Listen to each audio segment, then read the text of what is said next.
पुढची एक महत्त्वाची ब्रेकिंग न्यूज आहे ती म्हणजे दहशतवाद्यांनी जम्मू काश्मीरमध्ये एक बँक लुटल्याची माहिती समोर येते आहे। जवळपास 13 लाख रुपयांची चोरी दहशतवाद्यांनी केली आहे। यामध्ये नवीन नोटा होत्या 11.25 लाखांच्या, तर 2.5 लाखाच्या जुन्या नोटा असल्याची माहिती देखील मिळते आहे।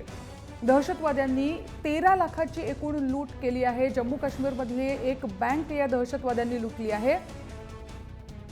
ही आत्ताच हाती आलेली माहिती आहे आणि अधिक याविषयी जाणून घेऊया। शिवाजी शिंदे आपले प्रतिनिधी फोन लाईनवरून आपल्याबरोबर आहेत।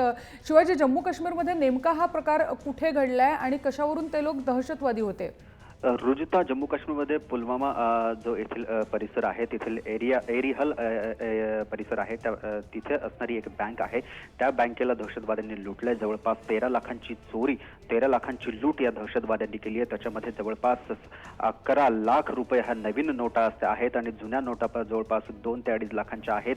ही मोठी लूट मानली जाते आणि दहशतवाद्यांकडून अशी बँक लुटणे हा दहशतवाद मजबूत करण्यासाठी त्यांनी हा बँक लुटण्याचा प्रकार दिसतोय। कारण ज्या पद्धतीने नरेंद्र मोदी सरकारने दहशतवादाला आळा घालण्यासाठीच 500 आणि हजारांच्या नोटा बंद केल्या होत्या आणि याच्यामुळे दहशतवादाला आळा बसेल अशी त्यांची माहिती होती। आणि त्याच्यानंतर खरंच जम्मू काश्मीर परिसर असो किंवा सीमावर्ती भागांमध्ये दहशतवाद कमी झाला होता, परंतु या दहशतवाद्यांनी आता एक बँकच लुटल्याची माहिती समोर येते आणि जवळपास 13 लाखांची लूट झाली असल्याची माहिती मिळते। रुचिता, शिवाजी, धन्यवाद या महत्त्वाच्या माहितीसाठी। अशा प्रकारे आता दहशतवाद्यांचा उपद्रव आपल्याला बघायला मिळतोय। त्यांनी एक बँक लुटून साधारण 13 लाख रुपये या बँकेतनं पळवले आहेत आणि हे सगळे अर्थातच नवीन नोटेच्या स्वरूपात आहेत।